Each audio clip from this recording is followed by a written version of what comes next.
Welcome back. I hope you are ready for some top-notch Hearthstone because that is what we're going to get into. I am Raven, joining me is Sottle, and we are going to be kicking off Hunterace versus Jarla very, very shortly. We're going to check out the decks just in just a minute. But in terms of players, not only is it, let's talk about Hunterace, previous world champion and so on, but he is facing Jarla, who's a teammate, so it's going to feel a little bit bad that the bracket is just shaken out how it has, but still I think they'd both rather be in this spot than one of them not, right? There's still just a half decent of, well, they've both got top four. That's still pretty sweet.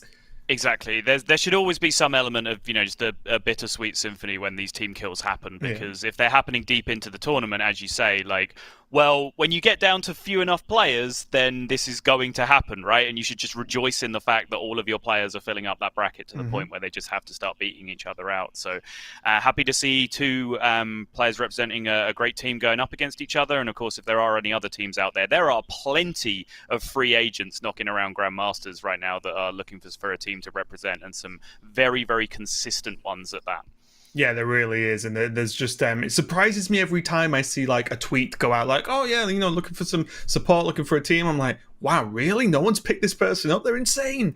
But anyway, Let's talk about these players. And one, again, positive note about, say, team kills is even if you lose one of your teammates, that means it's going to be in the finals, right? So again, as you said, bittersweet to a certain extent. But let's take a look at the lineups and the decks and the bans. The Rogue is going to be gone for Hunterace, and then the Jarla is going to be losing his Warlock as well. So let's check out Jarla's decks of what he's actually going to be able to play in the form of that Mage, the Rogue, and the Warrior. Yeah, so that is the Galakrond Warlock going down for Jarla. He is one of the few holdouts, it seems, at least in our top 8, for players who have still brought Warlock and not gone with the Zoo, have gone with the Galakrond Warlock instead, but that deck is banned. His remaining 3 are the Highlander Mage, the Highlander Rogue, and as TJ has apparently dubbed it, the Control Bomb Tempo Pirate Warrior. It is getting to that point, isn't it, with Warrior, that the core package of Risky Skipper is so good that it becomes just inclusive of or included in all archetypes.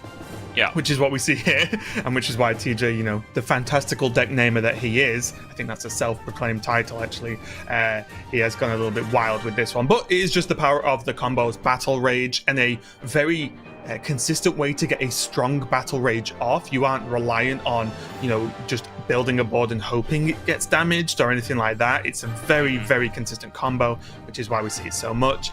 I do like it overall. I will say as well, just going to triple check before I make myself look stupid. Yes, it still pains me a little bit, as I will harp on about this until it changes, is the Clockwork Goblin inclusion. But I will say, against Hunterace's slower lineup, he won't feel that the burn of having a 3-mana 3/3 pass kind of card. It's going to do a little bit more in a slower lineup, right? So here, I'll lay off just a little bit for this one.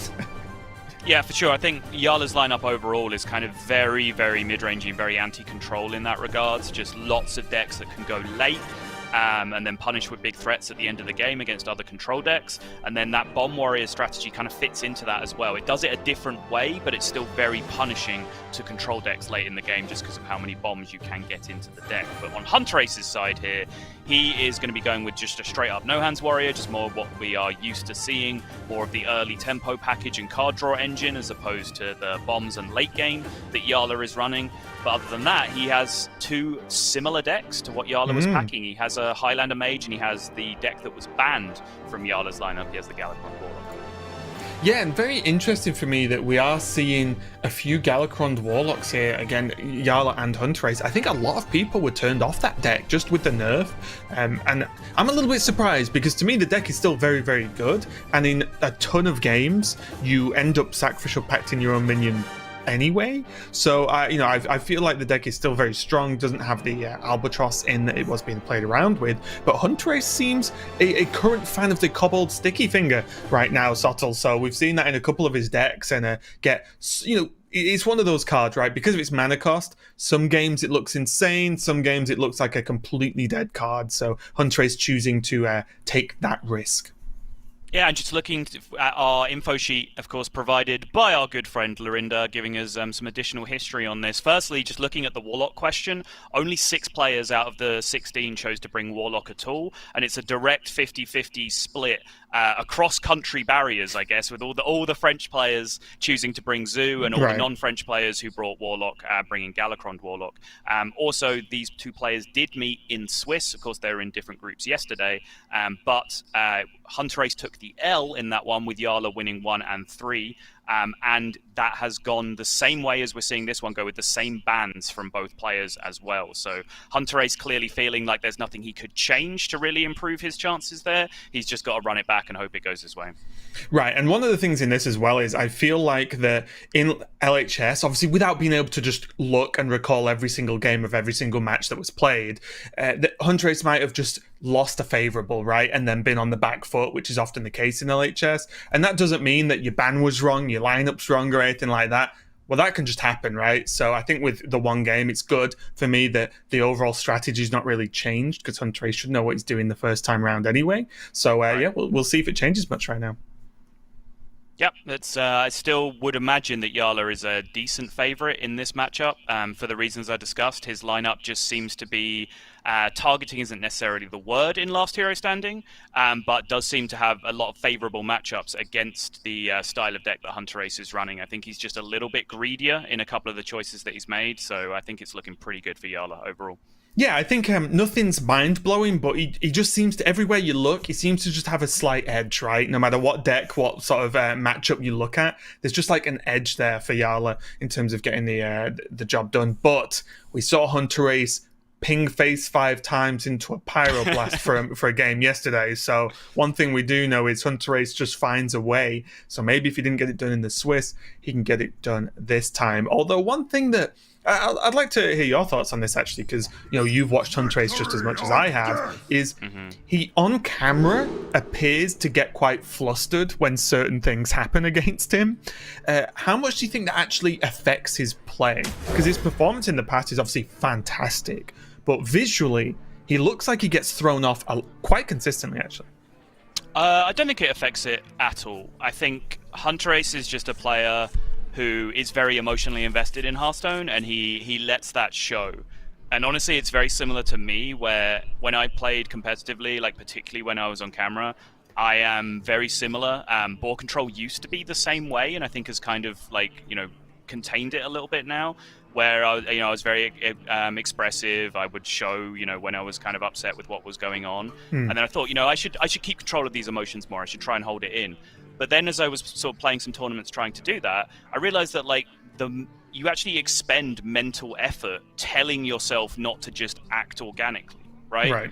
And that to me was more of a detriment to my play than just letting it show what's going on, especially in an online environment like this, when your opponent can't get any reads off your body language. I don't think there's any reason that if you just want to let how you're feeling show, then just go ahead and do it. Yeah, and I think it's important to highlight, right? Because I think a lot of people go, oh, Hunterace is just tilted. This player's just tilted, because they act a certain way on camera.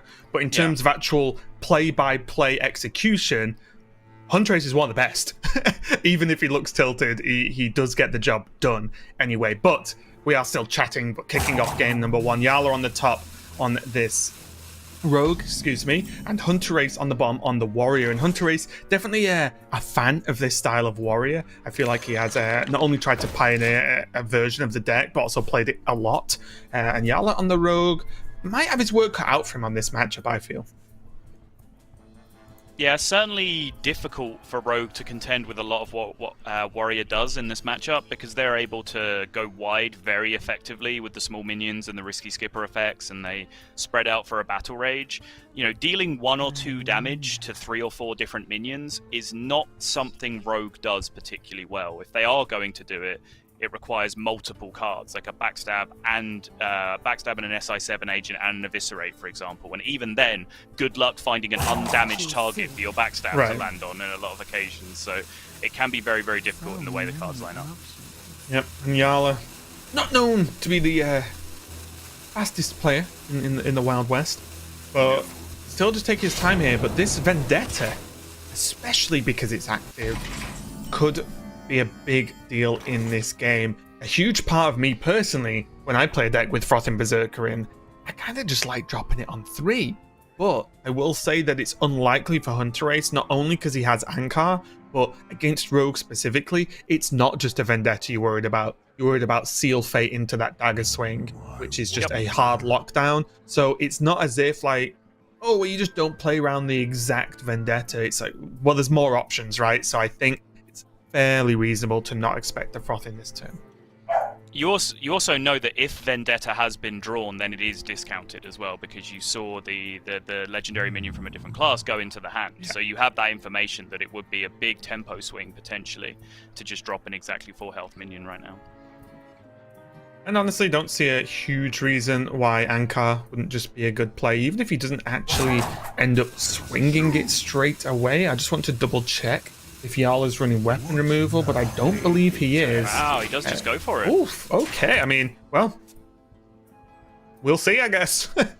He's going to get locked down pretty hard. I was going to mention no weapon removal except a Zephyrus, which is always, or most of the time, weapon removal, if you can manage it that way. But yeah, he's just going to go for the frothing. Wow. What do you think of that? I thought Ankar just seemed more than okay. It does, yeah, especially against the no weapon destruction deck. Although, you know, with this being a Highlander deck, I guess every punish becomes a one-of. So, you know, the chance of your opponent having Vendetta versus the chance of your opponent having, like, coin Zephyrus Ooze on your Ankar, if you just, like, equipped it and held onto it, is equivalent in that regard. So, you know, I guess maybe the payoff of getting the frothing down is just higher in that position. I just feel like it's not, though, right? Because Zephyrus is one card, Vendetta and Seal Fate and Eviscerate are two, 3, whatever cards. Sure, but I think, like, only Vendetta is potentially really bad for you in this position if they're able to tempo and Vendetta your minion.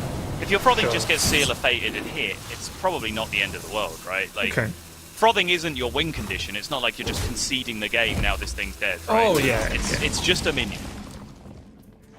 Did go for the Seal Fate there because, I think purely because the Zixor is actually fantastic against Warrior. Just having an on-demand rush minion and 2 damage often kills most of the minions, especially by the time they're damaged.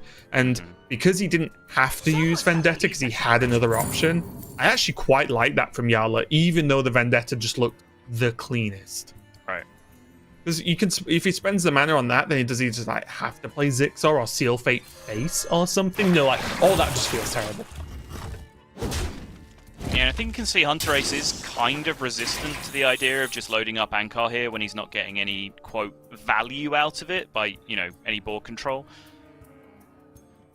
He did think long and hard. He played the Sky Raider first, trying to find, like, a better option from a generated pirate just to play for more tempo. But now, in the end, he does just equip it. And I think, yeah, with the threat of Zephyrus on curve here, I think it is smart to just get that one swing out, guarantee the pirate draw.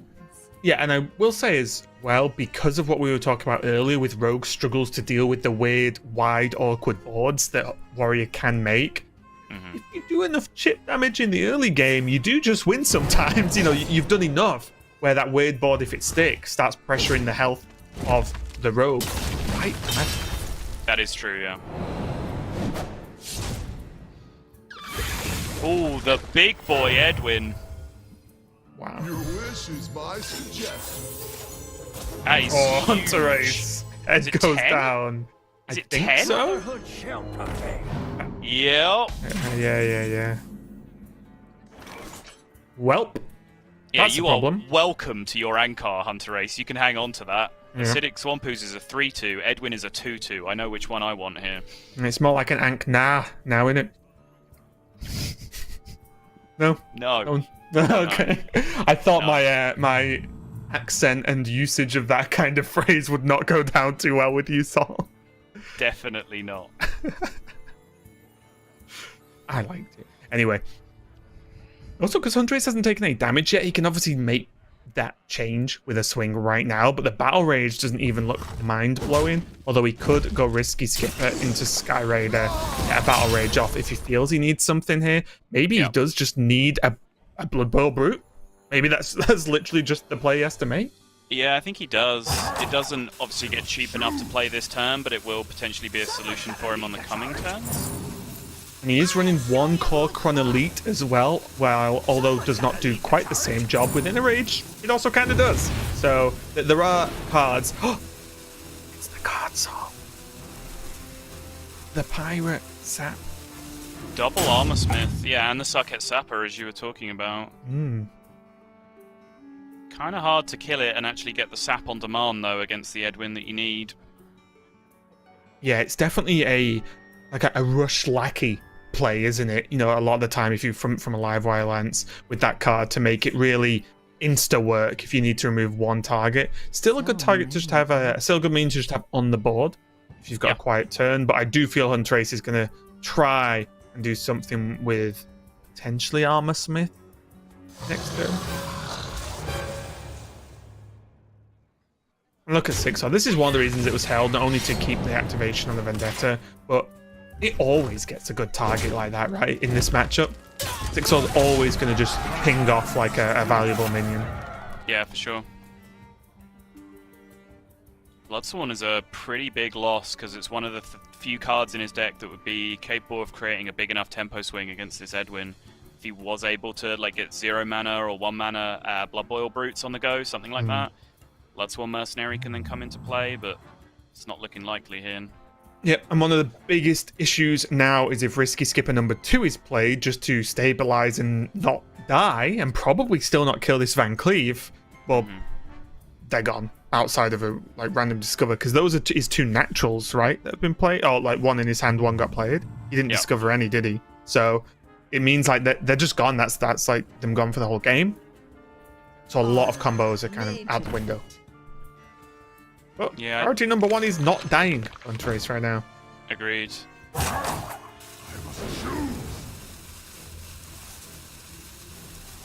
Your gain 2 armor could go to 3 armor if he feels he really needs it with this Inner Rage, or he could use it to kill off 6-0.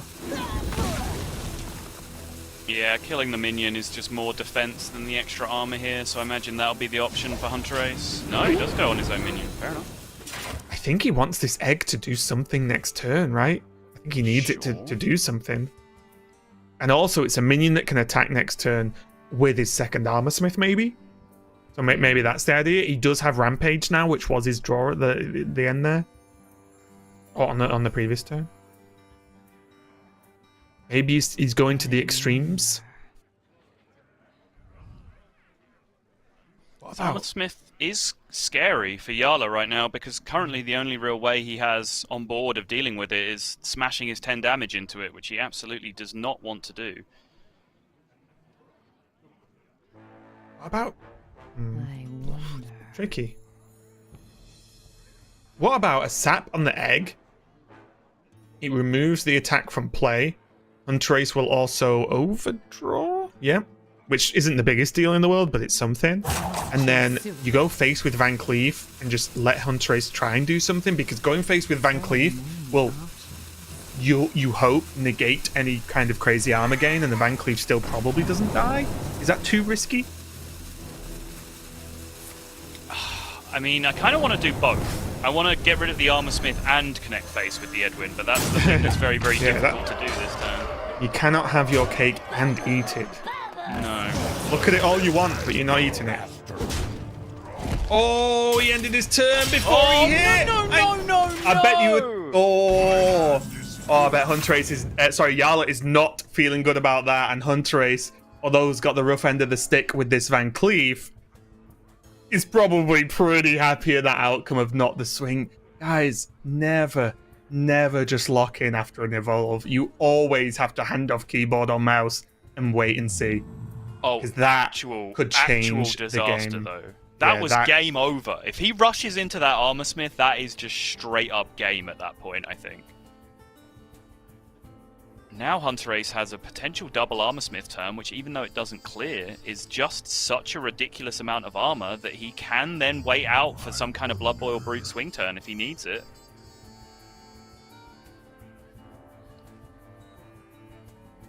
Oh, it's such a big deal, isn't it? It's not even like, oh, Mr. Damage to face. It's like a difference between an Armor Smith being there and not. It's insane. That was just an absolute disaster. There is no other way to look at it. So basically, the armor total you will see over Hunterace's portrait is twice as much as it should be this game. Yeah. Twice as much. Double is a lot last time I checked.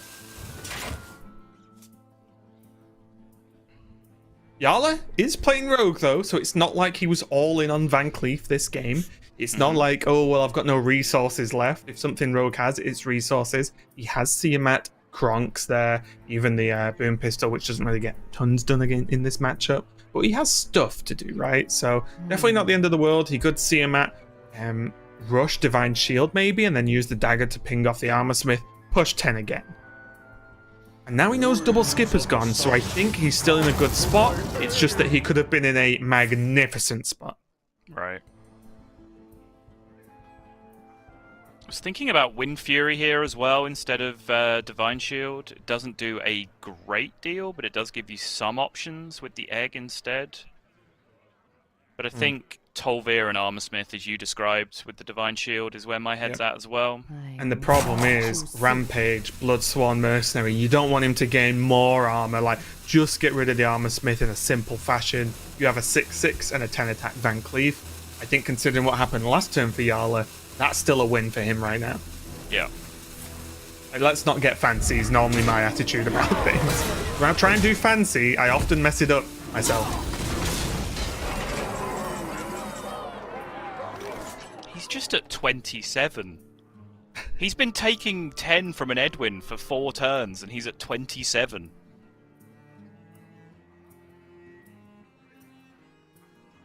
Oh, that missed rush is just such a disaster. What now?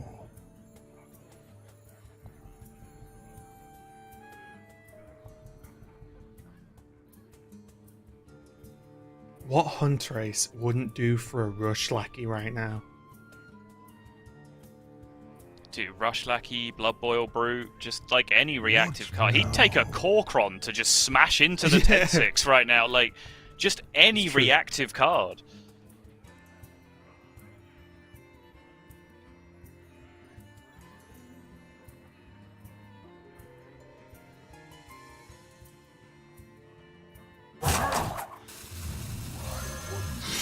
So here, he does have the mana to, if he gets a damage lackey in any way, he can Rampage Cruel Taskmaster and actually kill off the Van Cleef. Yeah. He doesn't! Oof. Nobody loots these ruins but Well, he isn't dead yet. And this Saket Sapper gonna be a little bit worrying for Jarla.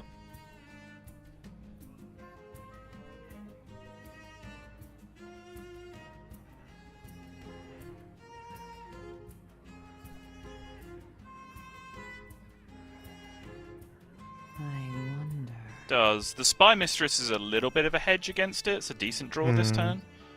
So the minions get on the board, and now both... Boom pistol. Right. Yeah, I guess so. But yeah, now both risky skippers are gone. Then you know that this is like guaranteed to sit on board and disrupt the sap effect from the death rattle. so many options.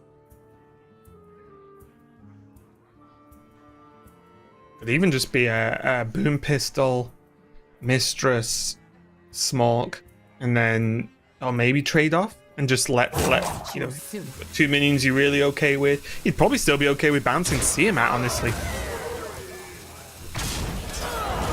Oh, so he wants the Van Cleef back? He got the Van Cleef back. Okay. It's not a Shadow Step, though. I will act as your skin.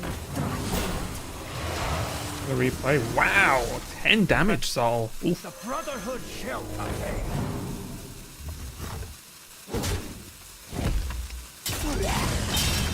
Still presenting a very powerful board, though. Now the taunt helps out just that little bit more. Hunterace, finally. The Blood Oil Root. So the play does make some sense. I'm not entirely sure I'm on board with the line. I think I would have been thinking more aggressively than this. But Jarla does simplify the board, which as the old cliche goes, when ahead, simplify the board, right? One thing that trade achieves into the Sapper is it takes an injured minion off the board and replaces it with a healthy one, like regardless of which one was sapped back to the hand. Tiamat was obviously the better option there, I think, because it just gets to come down as a nutty minion again. But it does then, by pulling injured minions off the board, reduce what Hunterace can do with Blood Boil Brutes on the following turn. As you can see, he now has to face tank 4 just to get it down to 4 mana, and then have the ability to use Taskmaster alongside it, or Armor Up alongside it. Rampage. So.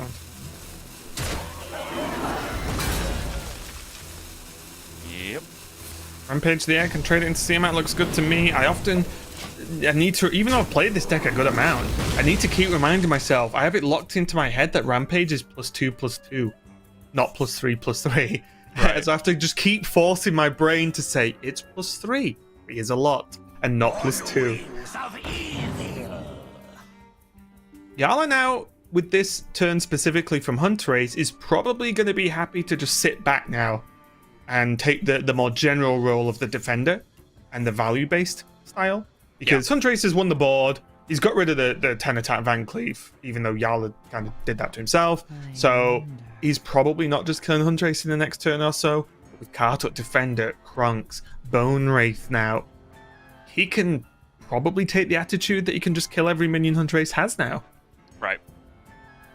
And I think that's the right attitude to take. Well, I think it is now, because he's already sent himself down that path. Whether or not it was last term, which I think was the big divergence point for him, I think that's more up for debate. But yeah, now I think he's forced to react this way, because he kind of locked himself into it on the previous turn. Yeah, I guess I think the plan was fine as well, just because of his hands, right? He has a Kartuk Defender. That's a bit of a pain with no risky skippers to get through. You know, he has the way to get to Galakrond. So with his hand, he didn't really... If he had Eviscerate, and something like that, maybe we can talk. But I think it was right of Jarla to just say, I can just play the long game here, and I just almost certainly don't lose unless something truly wild happens.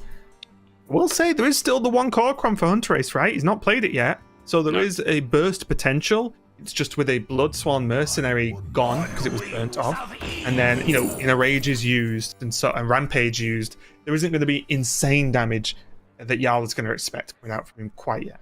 Yeah, the problem is that he just doesn't have a way to activate the Korkron combo because both Skippers are gone and both Inner Rages are gone. So his ability. He has the Cruel Taskmaster, that's fair. That's not a card that I'm usually used to thinking about in the list. And that's only because he's only got one Bloodsworn Mercenary anyway, right? So he can't utilize a full mana turn regardless. Yeah. Ooh, though. We're going to play the late game, so there's a Mr. I feel like we see this guy in every deck. Yeah. Or every game, at least. Both players just shuffling a Prime into their deck from someone else's class this game, potentially. Yep. Why not?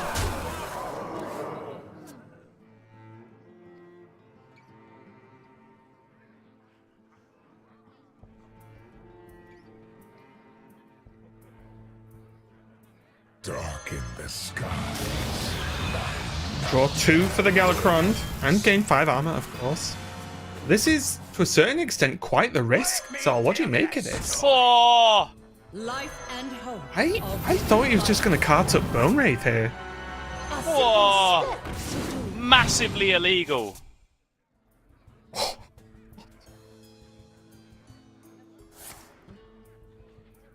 Nothing reactive, though, is a big deal. I mean, has Reno now, but that's way too slow at this point.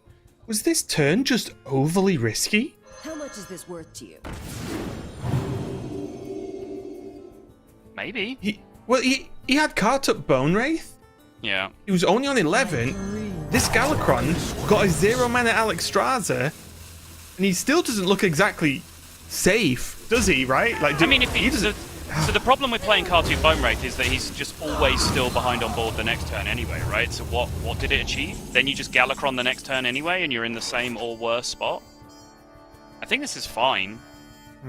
Like because the taunts are just so low attack, right? That Hunterace's board just eats them for breakfast, and then his board gets bigger again most of the time. And then you're like, I guess with what's been played, I would have assumed it would have softened up the board at worst. And also healed him for a lot more, which makes the Galakrond turn a bit better. For what, though? Like, there's nothing in his hand that needs it softening up, right? But I feel like just the extra health. I guess the 5 armor. I don't know. Yeah, he gets 5 armor instead of 6 health. It's pretty much the same. What now? I think this is fine. I think Jarla has made a colossal mess of this game, but that mostly stems from not killing that armor smith way back in the beginning. I guess, I don't know. I guess for me, I'm going down the route of if he hadn't have got Alexstrasza and got mostly any other card, he would be in a real big problem right now. Whereas at least the taunts give him an extra turn to just draw another card. I don't exactly know what that card would be, but definitely, I don't know what's happened this game, if I'm honest. So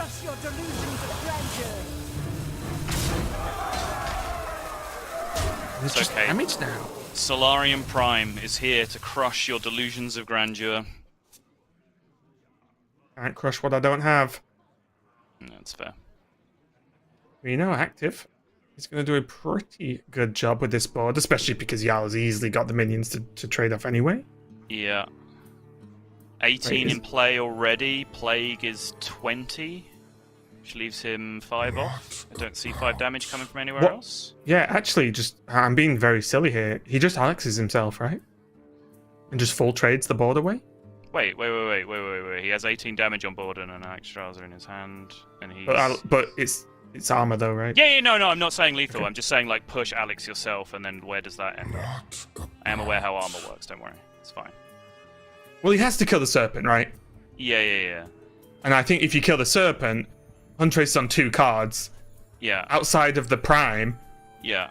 We'll just kill it all, right? This is not dying anytime soon.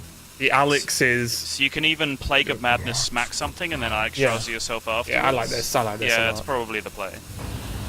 Because suddenly you're asking for 15 instead of, like, maybe 8, 9, whatever. Depending on what turn he played, obviously. Or a taunt, maybe. This just looks better, right? Like, his board is never dying at this point. So just remove all options of threat. The only real threat now is this Solarian, but... Oh, very nice, actually. He leaves it up, so he has to draw it in the same turn. This is a nice little extra Brucey bonus. Yeah. I think there have been a couple of ropey turns from Jarla in this game, but I think that one was excellent in all regards. Yes. And again, funnily enough, the dagger, although the dagger's value here for Hunterace isn't what it normally is, which is the poison. It's the 2 damage to face, because if Hunterace face tanks one of these dragons, Jarla's like, sweet. Yeah. Well, at least he can steal his opponent's True. Can't do much else, though. What now? No way to draw a card here either. To just suicide your Solarian and then find the Prime.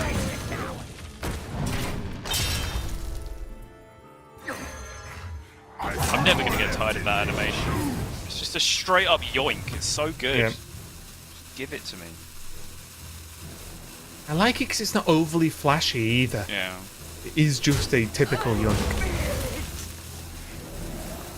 He's going to trade it off now, which might look a little bit silly, but again, Hunterace wants that card drawn next turn.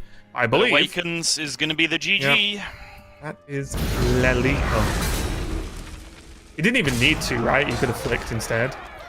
Yeah, sure. But whatever. Jarla takes the game. Could have flicked, could have renode, could have generated a lackey that got him lethal instead. Like, yeah, a million things he could have done there. He won the game. I will say at various points, I think he tried his best not to, particularly that Armor Smith still being alive and giving Hunterace what little hope he did have, because that game was over with that Armor Smith being dead. As you so very clearly put it, just halved the armor total that Hunterace would have had that game. And yeah, he was super dead to that Edwin in that case, but finds his way out of it. I think the last few turns, essentially from the Sarket Sapper turn onwards, I think Jarla played that very, very, very well. So I guess, the silver lining way to look at this is good job refocusing for Jarla, because a lot of people would have just melted into jelly after making a mistake like that early on in the game. But, Jarla, too experienced, too smart, pulled it back together and came out with a win. But I think Hunterace, probably fair to feel slightly hard done by in that game.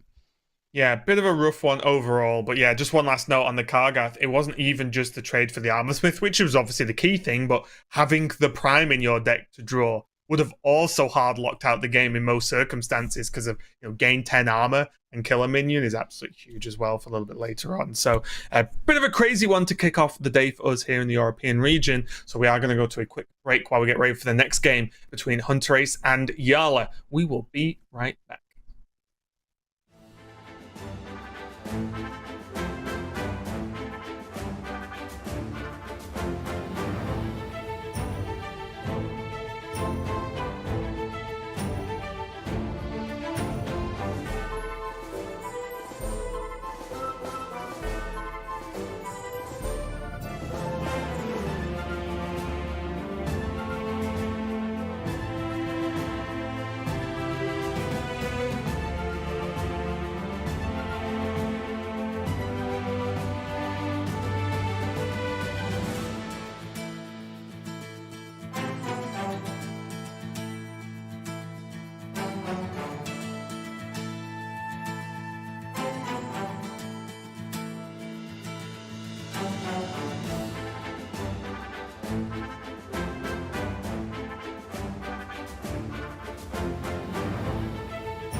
We are back and ready to continue on with Hunterace versus Jarla. Jarla taking a lead there in a bit of a game that looked a little bit shaky in the middle, but he got it together in the end and is currently leading 1-0 with the Rogue, and Hunterace is not going to be playing his Warrior again. As just a reminder for the first reminder of the day, this is last hero standing, which means if you lose with a class, you cannot queue it in again. Bit of a graphical misstep here. That is later on, unless we're playing best of ones now, which would be savage.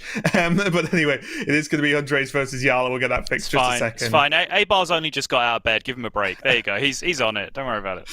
Yeah, there we go. So we have Jarla again once on his Rogue. Hunterace has a choice of the Galakron Warlock or the Highlander Mage. Do you have any particular favourite here going against Rogue? It's kind of a weird one when your decks feel quite similar to choose which one has like maybe a slight edge over the other in terms of a specific matchup. I think they're fairly close, honestly. I think particularly with Highlander Rogue, it's one of those decks that doesn't necessarily have too many blowout matches and too many blowout favorables either, because it's just such a toolbox of a deck, right? It's the nature of a Highlander deck. They can do so many things reasonably well and nothing spectacularly well. I think the bigger story here for Hunterace is just his lineup does seem to be in a little bit of an unfavorable spot against Jarla overall. Yeah, it does look like he is going to be queuing the Highlander Mage, which means we might be seeing a pink Pyro return 2 days in a row, which would be quite something. But the big thing really is, for me in this matchup, from at least the Highlander Rogue side, is that the Rogue can not only go to the full value town route, it can also be quite aggressive in instances as well. Yeah. And kind of negate some of the pressure and freeze out options that Mage can even have sometimes with some damage from hand or the help of lackey turns and so on. So it's a very deceptive deck, I think, Galakron Rogue. Sometimes, or quite often, we see the full value style, but it can just kill you sometimes, so you've got to be aware of that.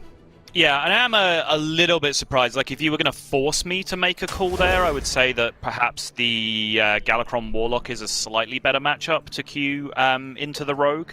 But Last Hero Standing isn't always about that. Maybe, we've all been guilty talking about, like, what's the best immediate counter queue some of the time, because there's often, like, the idea that you have to look at the series as a whole, right? Of, like, well, if I queue this, then he queues this, and I lose this deck, and then the last matchup is this, right? And if that scenario is bad for you, you kind of have to engineer the other scenario by sometimes taking a slightly weaker matchup somewhere in the series.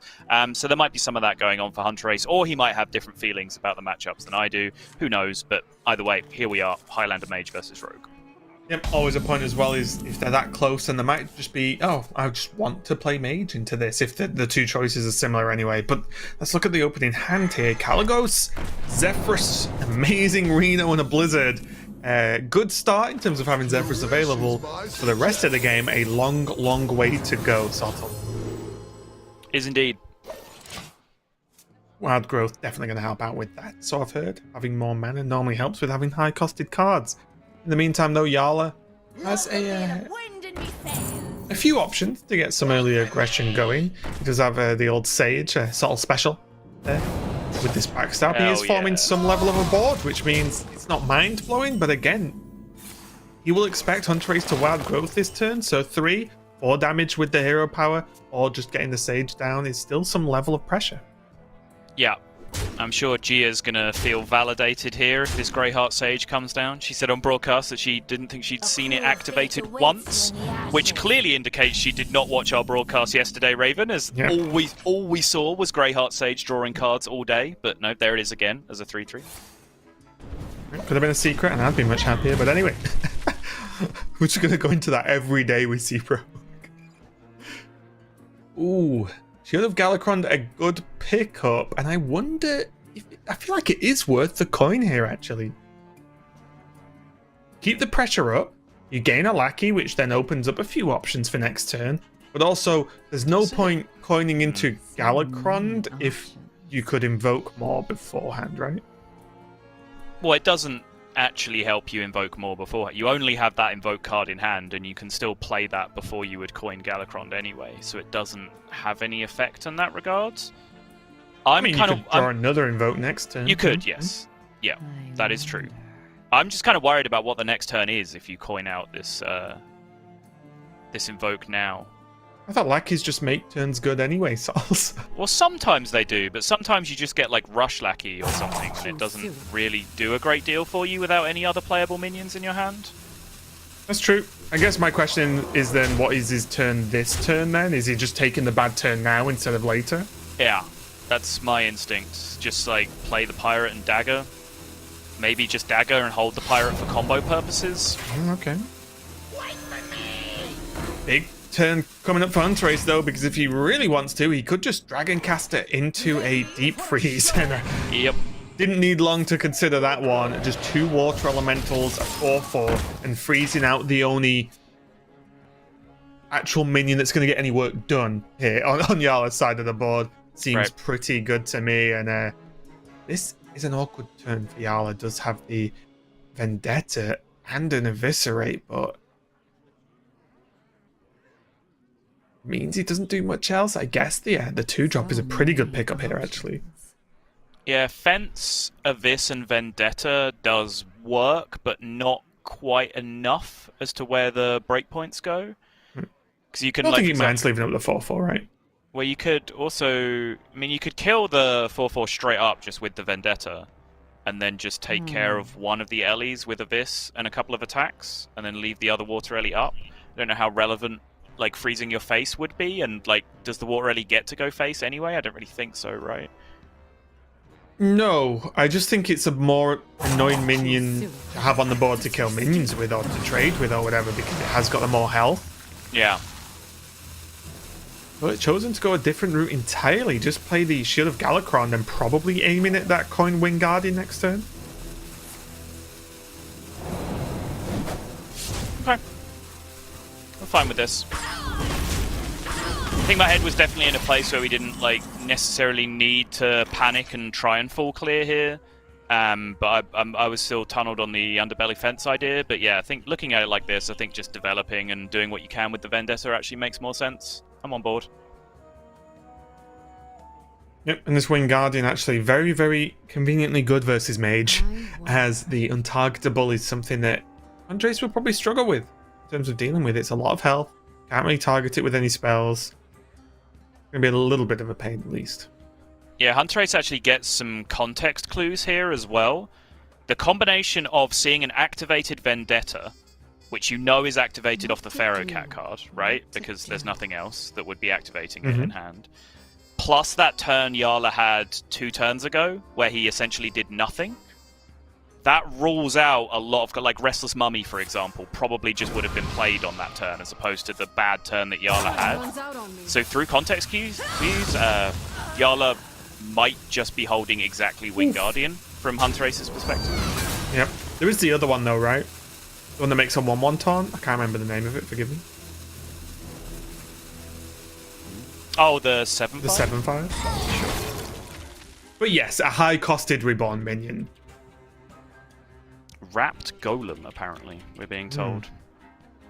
But that's a neutral minion, isn't it?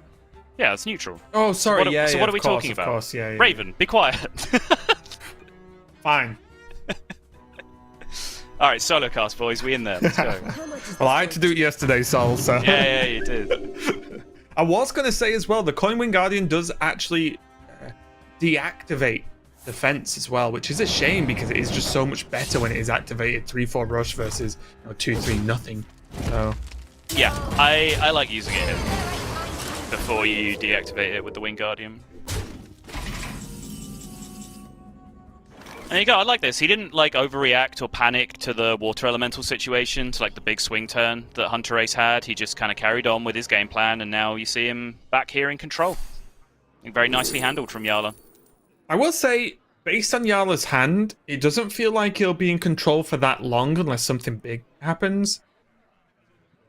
Because there's a very big difference between the early game of Mage and the late game of Mage, right? It is an absurd jump. And Hunterace is getting to that point. So already, like, not the craziest power of creation we've ever seen. But 2-5-6 is just win the board right now. The Wing Guardian does not look amazing.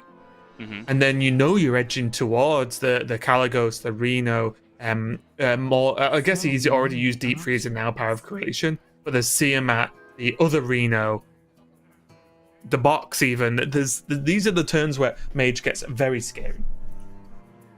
At the moment, Jarla doesn't have too much to do. Yeah, really looking for ideally at least one more Invoke before he plays that Galakron, because it's only in base form right now. Wing Guardian is a little bit awkward, just because of the threat of rolling Fireball, and the way your board positioning kind of messes with your Wing Guardian positioning a little bit. But I think it just is the best play.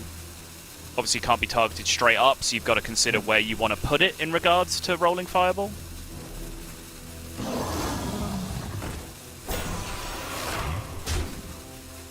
I think this is smart, because now if the Pharaoh Cat is targeted, it can just go right instead and miss the Wing Guardian altogether.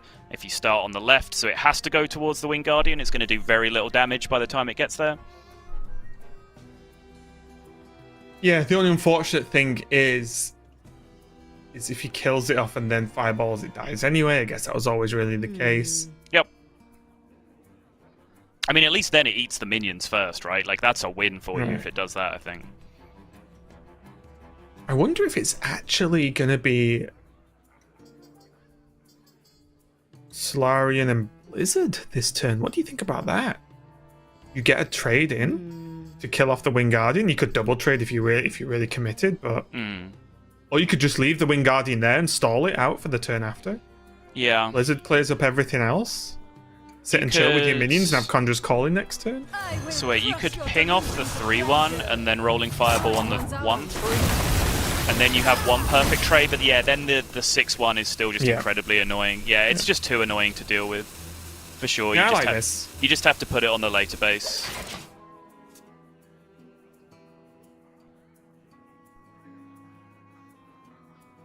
Now the ever-present interaction between Flick and Power of Creation. Yep.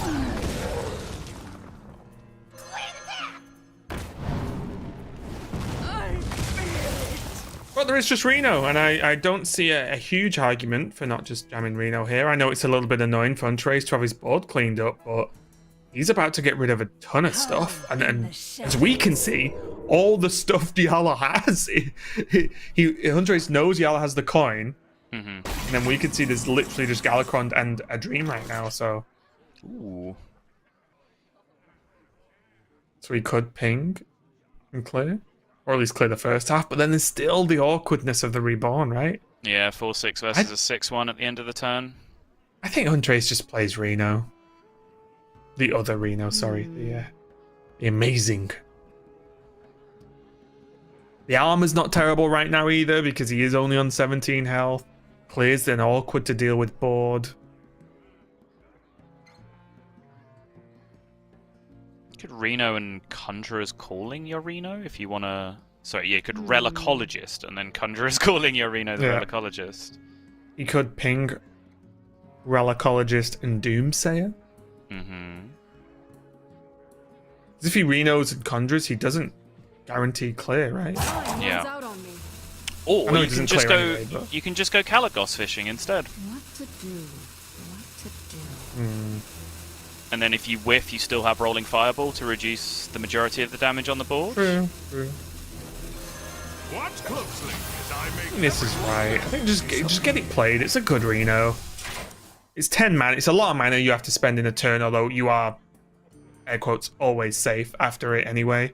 So I think I like it. You can do like way better stuff, and you know that Jarla does not have a ton of resources.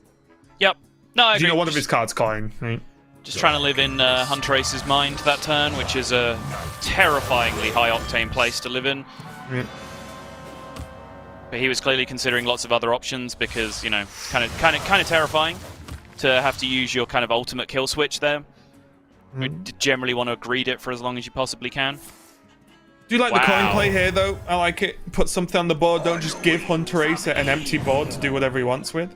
Sorry, one card Togwaggle, and then you roll the best lackey as well off your first one. Damn.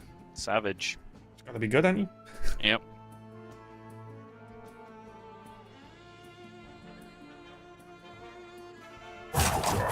Gotta be tracking it, yeah. One thing we didn't really mention, but Boom Pistol does get off like quite a lot done versus Mage. We talk about classes that it works, classes where it doesn't. Versus Mage, you generally can hit some pretty strong turns. Was it ever a goblet? No, it wasn't. Sorry, I don't know if you're...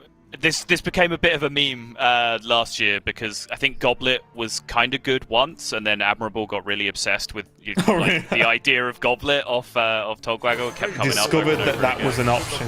Yeah. This is going off kind of the play you were talking about the earlier turn, where you play the Kalagos. Worst case, you just roll in Fireball, and they're okay with life. Best case, you get something crazy off Kalagos and play that instead, maybe a Deep Freeze or something along those lines, but I don't think there's ever too much of an issue with Conjurer's Calling. Mirror Entity, although on paper seems like a good idea because you've just seen Jarla get a dragon. At any point he wants, he can make a 1/1 for that Mirror Entity. So at this point, it does not quite do the job. Yeah. Alright, let's protect the Kalagos. Don't let the Tog get Shadow Step or anything too crazy with it.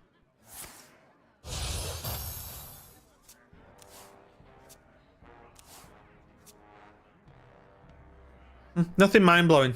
Just decent value ones, nothing crazy though. Could go super wide after seeing the Reno he used. Could even sat back Kaligos. What do you think about that actually? Just Bone Wraith, Evasive Draconian, Yeah. and just say let's go. There's Awkward also board to deal with AoE, right? And removal, like stealth, untargetable and reborn in 3 minions. Yeah. I was gonna say there's also the Boom Pistol Bully option. As Because you know opposed to you've just given the him a Draconid. Kaligos. Yeah, and you're still scared of like Reno the Relicologist a little bit, right? Like, you know, small removal into Reno can do some Yeah, it's work gonna against do the it. board that you're making. You know what, Subtle? Good persuasive skills there. It didn't take much, but I'm persuaded. Yeah, I'm kind of into this, right? Because if you do successfully get a lockout here, next turn you can Shadow Step, play Evasive Draconid, and replay the Boom Pistol Bully, and just get smacking. And the best part is you always know if the Boom Pistol was effective or not, because their turn sucks or it doesn't suck, right? Whoa. Like, so now with this read Jarla will get, and not that you might not get the chance to do it, as you can see some removal going into the Boom Pistol, but Jarla will probably very quickly learn that Boom Pistol Bully hits some stuff, right? Because outside of this, Hunterace is not really going to do anything this turn. Hunterace did have the option to just solve the Boom Pistol Bully problem straight up with the Polymorph off that pick last Discover, and chose not to take it, chose the rebuy instead. Obviously that denies any Shadow Step options that Jarla has available. If it had taken that option... I think it's because if you just polymorph, that's all he's doing for the whole turn, Yeah. which feels bad, whereas he felt confident enough to get another spell, especially because he could put it to 1. There's many spells that would deal 1 to that Boom Pistol, often, so... But then what Well, else? You say that'd be all he was doing. What else would he then do with the other removal spell? I guess, yeah, I guess. I don't know. Hunterace is a dreamer. Oh! Ooh, big Kronks. Which, especially after his Shadow Step target just got killed, is looking pretty exciting here. You fancying a big 8/8 dragon? I mean, I might be fancying 2 of something. I mean, sure. I'm just saying in general, I don't think deal 5, heal 5 is better than 2 8/8s, would you say? Mainly because, obviously, the Amazing Reno is live, can't be cast again. And then it puts a bit more health on the board than is needed for a Reno to clear up. Yep. And it's not exactly a good Conjurer's calling target, so... And just looking also at, like, max pushing damage, or, you know, maximum board state immediately now with the buff, or one of each, like an 8/8 and a buff, for example, and what that looks like.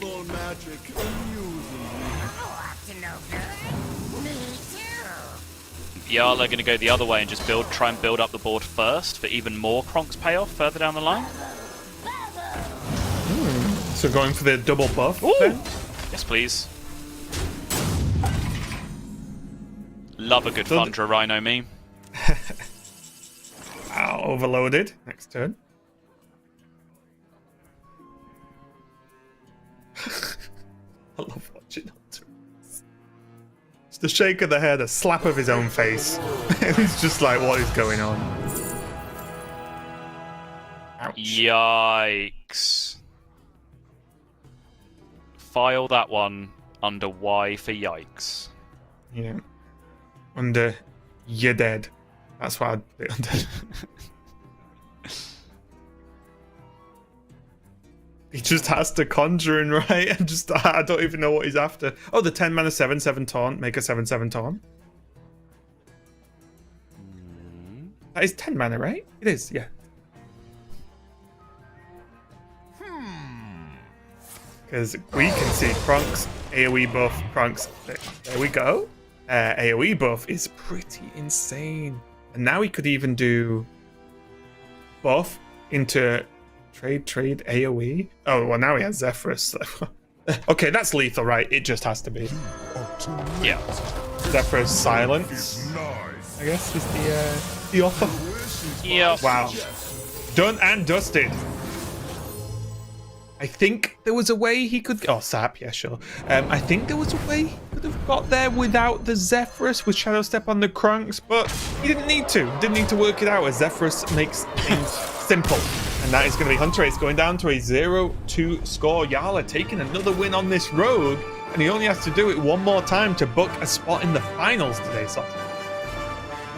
Yeah, sorry, I'm still thinking about it. Yeah, I think like buff into 5 AoE or double buff still kind of got in there. But yeah, all a formality in the end because Zephyrus solved the problem.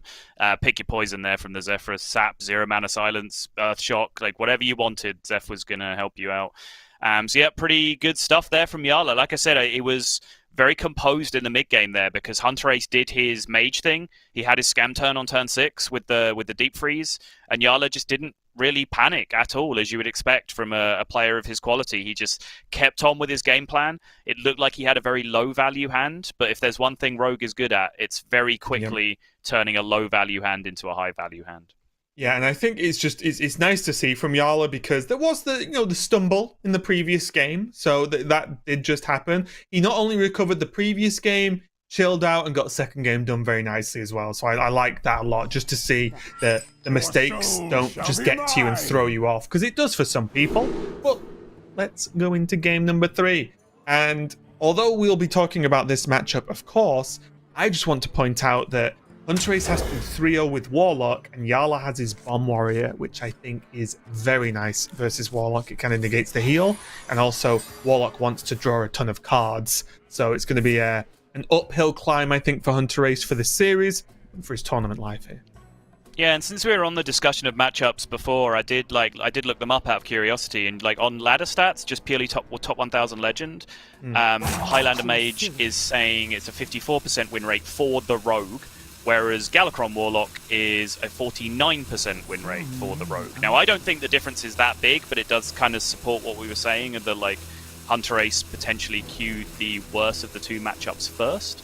But still, here we are.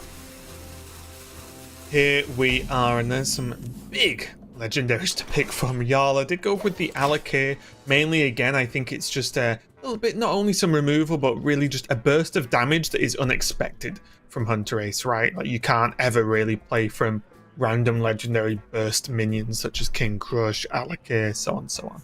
Yeah. And then looking at GM stats, Rogue versus Warlock 5 and 15, so only 33% win rate for the Rogue. But of course, that is skewed by the fact that 50% of our players who are playing Warlock are playing Zoo.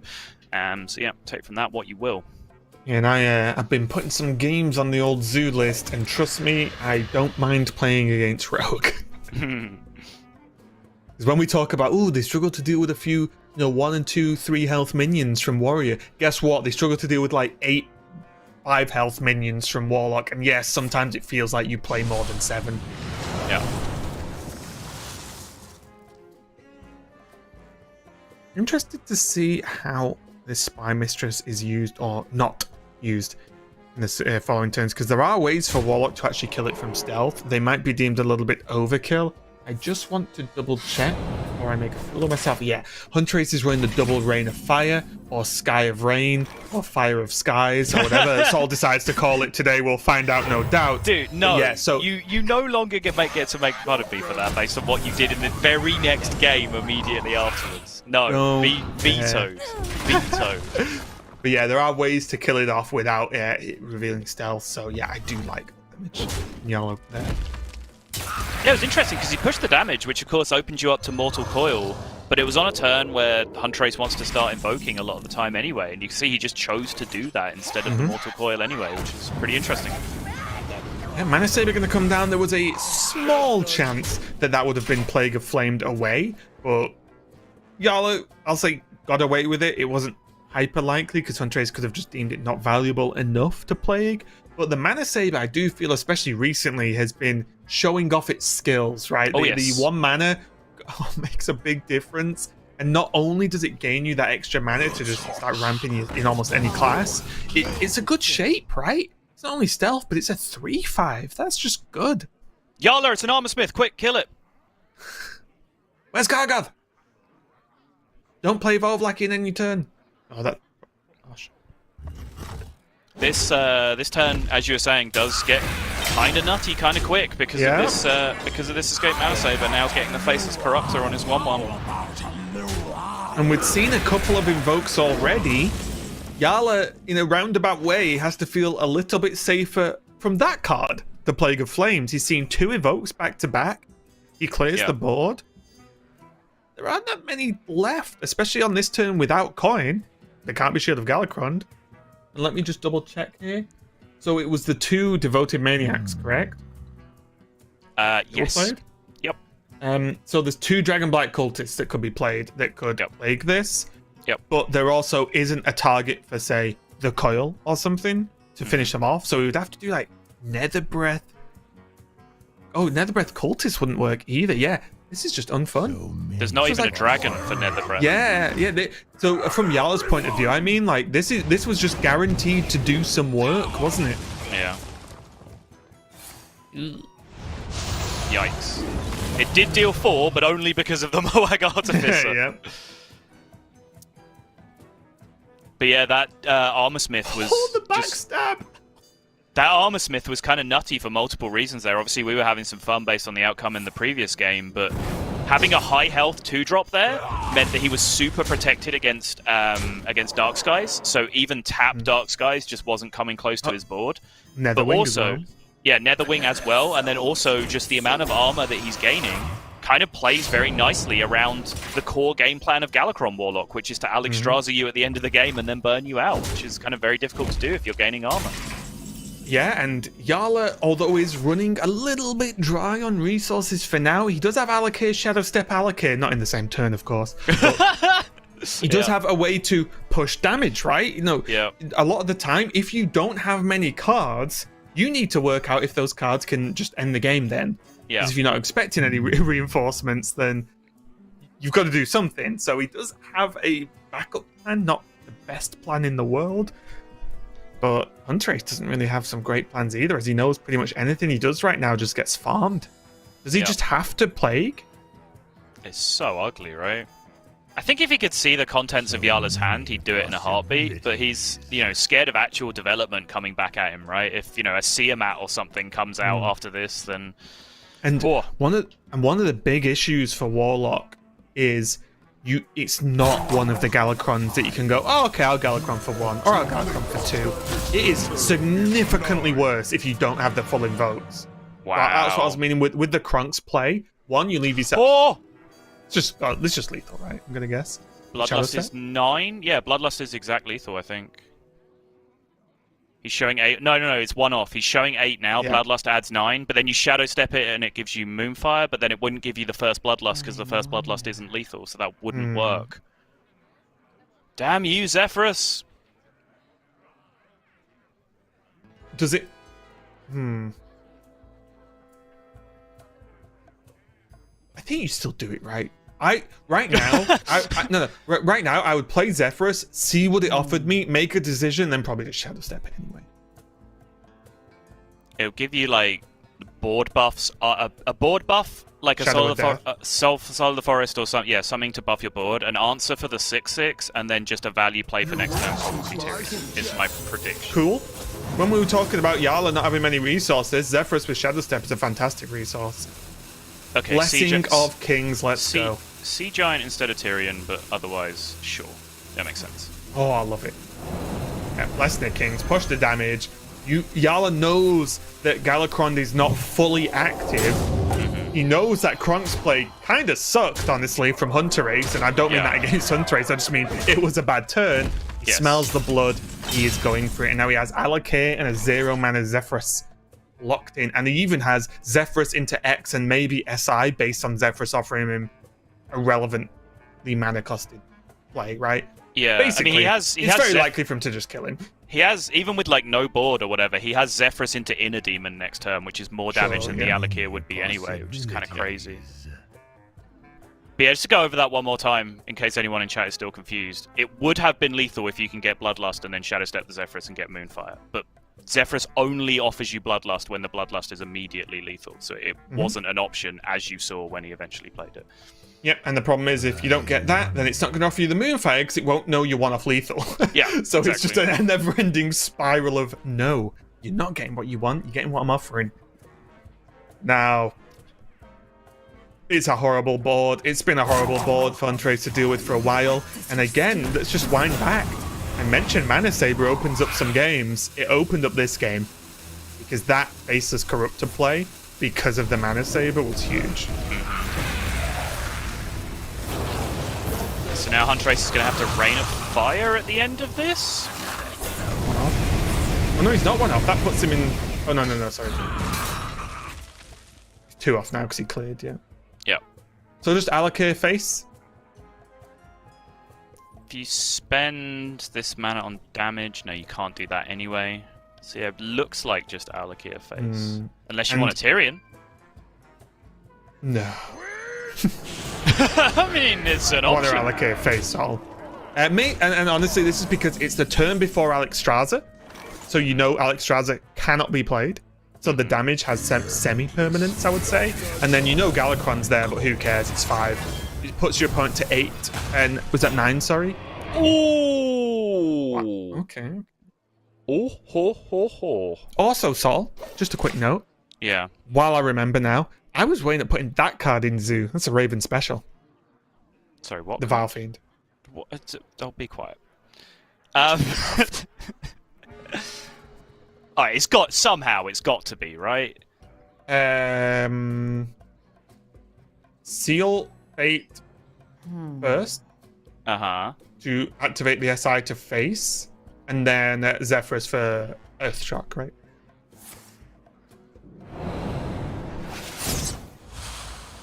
Oh wait, is that 8? Well, you described Oh, no, as you one can off, dagger, you can but dagger. you can dagger as well. Yeah, you can dagger. Sorry, yeah. I thought I counted it right, and then I had to just double check, because it always worries me. I'm going to look like a silly fool when I get lethal wrong. You will So probably he want needs to to dagger first. dagger first, just to show Zephyrus what's up before you play it. Yeah. There Yep. we go. And it will know that is lethal once again from Zephyrus for Jarla.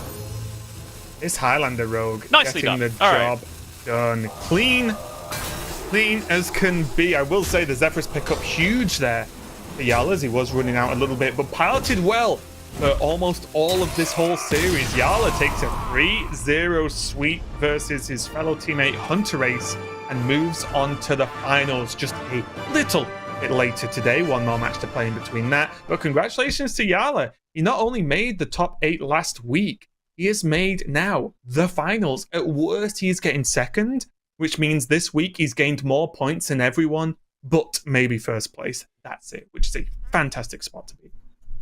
Yeah, and I honestly just can't say enough good things about a player with the ability to just immediately put a mistake behind him. There was a very clear and obvious mistake in game number 1 that probably just straight up cost Jarla that game.